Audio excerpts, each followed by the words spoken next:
Bom dia, seja muito bem-vindo. Meu nome é Thaís Fertarello, aluna do professor Martinelli, e hoje iremos conversar sobre a terceira aula do professor, dando continuidade aos nossos podcasts informativos. Isso mesmo, Thaís. Eu sou Victor Trindade Marques, também sou aluno do professor Martinelli e hoje iremos iniciar nosso terceiro episódio do podcast H2O com o tema Ciclo do Carbono. Iniciaremos respondendo por que precisamos reduzir nossa pegada de carbono. Bom, foi apresentado que o planeta tende a ter um aquecimento de aumento de temperatura média anual de 1,45 graus. Mas isso se torna alarmante quando cientistas escrevem que o limite seguro deste aumento de temperatura seria de 1,5 graus, fazendo com que atualmente seja impossível pensarmos que não passamos este valor. Isso se não é que já passamos, obtendo então graves mudanças climáticas e consequências de destruição a vários ecossistemas e habitats, como a nossa sobrevivência. Outro ponto a se destacar é a molécula orgânica, que é constituída principalmente de hidrogênio e carbono, sendo aproximadamente 50% de sua massa carbono, além de ser o principal componente dos lipídios, carbonetos e proteínas. A matéria orgânica é responsável pela fonte de alimentos dos seres vivos, na qual reciclagem e degradação de nutrientes são os principais fatores do ciclo, e promove a continuidade dos ciclos biogeoquímicos. Outra pauta é o ciclo geológico e biológico do carbono, na qual envolve a fotossíntese e a respiração. Em relação aos demais ciclos já vistos nesse canal de podcast, iremos resumir em 5 etapas apenas. A primeira etapa é a fotossíntese, na qual produz e consome CO2, tanto terrestres quanto aquáticos, obtendo a respiração aos seres vivos, na qual seres heterotróficos somente liberam CO2. Já em seguida temos a matéria orgânica, em sua decomposição produz carbono. Temos o intemperismo, provocado principalmente pela água e luz, promove a quebra de minerais que se ligam com o carbono, gerando novos elementos, e estes podem acabar no mar, por exemplo.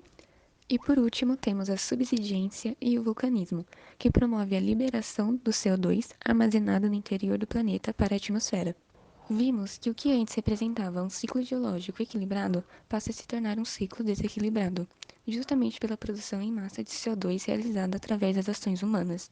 Focaremos então em 3 principais fontes de imensa liberação. Temos o vulcanismo. Bom, vamos entender que em uma zona de subducção, as placas convergem e ocorre o derretimento de uma delas. Então, a placa derretida sobe novamente até a superfície, onde ajudará a formar vulcões e ilhas. Além dos terremotos, a subducção produz magma, devido à fusão. Então, este magma pode subir e levar a grandes erupções vulcânicas. Por mais que este se enquadre no ciclo natural do carbono, quando há erupções, os vulcões liberam anualmente algo em torno de 0,5 gigatoneladas.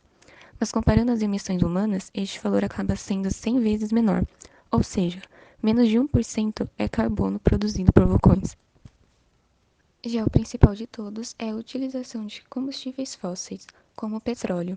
Em média, 100,8 milhões de barris são utilizados por dia e seu consumo só vem crescendo durante os anos.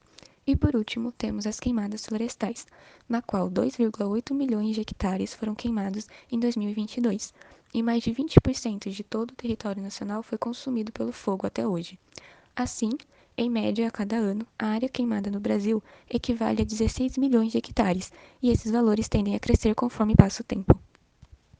Isso mesmo. Agora, dando continuidade sobre o consumo de CO2 na atmosfera, nós ainda, seguimos o ciclo biológico, o ciclo geológico, e dentro do ciclo biológico a gente tem o clássico, fotossíntese, que é a captura de CO2 na atmosfera e a transformação dele em glicose, em energia para a planta, em alimento para a planta, não só como a planta, como outros seres vivos unicelulares, geralmente, como algas e cianobactérias, por exemplo, algumas conseguem, fazer fotossíntese.